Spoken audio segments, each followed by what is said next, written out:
नेत्रम्बके गौरी नारायणे नमोस्तुते। नारायणी नमोस्तुते। মা যোগমায়া একটি রাসমঞ্চ সজ্জিত করে দিলেন, আর সেই রাসমঞ্চের চারিপাশে গোপীগণ ঘিরে ঘিরে দাঁড়ালো। দেখে মনে হয় যেন সোনায় মোড়ানো একটা কাঞ্চন মণি যেন শোভা পায়, একটা নীলমণি যেন সোনার মধ্যে শোভা পায়। তদ্রূপ চারিদিকে হেমাঙ্গিনী গোপীগণ আর শ্যামলকান্তি গোবিন্দ আমার মাঝে মাঝে উপনীত হলেন। দেখে কি মনে হয় জানো গো?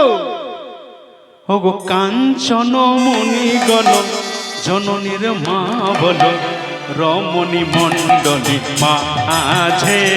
এ কাঞ্চন মণিগণ জননীর মা বলো, রমণীর মণ্ডল মাঝে। কাঞ্চন মণিগণ জননীর মা বলো, রমণী মণ্ডল সাজে। কাঞ্চন মণিগণ জননীর মা বলো, রমণীর মণ্ডল মাঝে। মাঝ হে মাঝ মহামর কত সম শ্যামর নট বড় রাজে।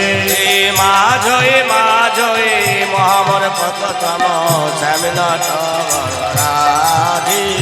কত কত পদমিনী পঞ্চম গাবত মগধল গোবিন্দ দাসে।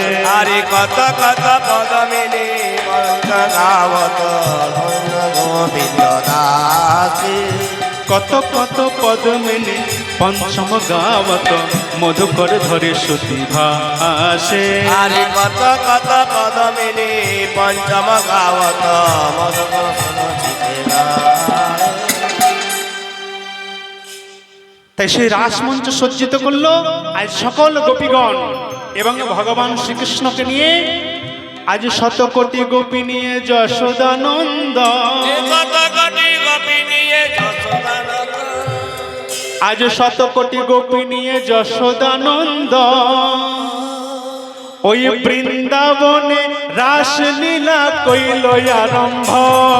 বৃন্দাবনে রাসলীলা কইল আরম্ভ।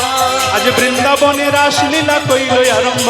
বৃন্দাবনে রাসলীলা করিয়া নাগর টেরে টেরে হেরয়ে রায় বয়ান। নাগর টেরে টেরে হেরয়ে রায় বয়ান। ও নাগর টেরে টেরে হেরয়ে রায় বয়ান। ও নাগরে কেঁদে কেঁদে হেরয়ে রায় হস্তক বন্ধনে গোপী করিয়া মণ্ডলে। হস্তকে বন্ধন গোপী করিয়া মণ্ডলে। আহা হস্তক বন্ধনে গোপী করিয়া মণ্ডলে।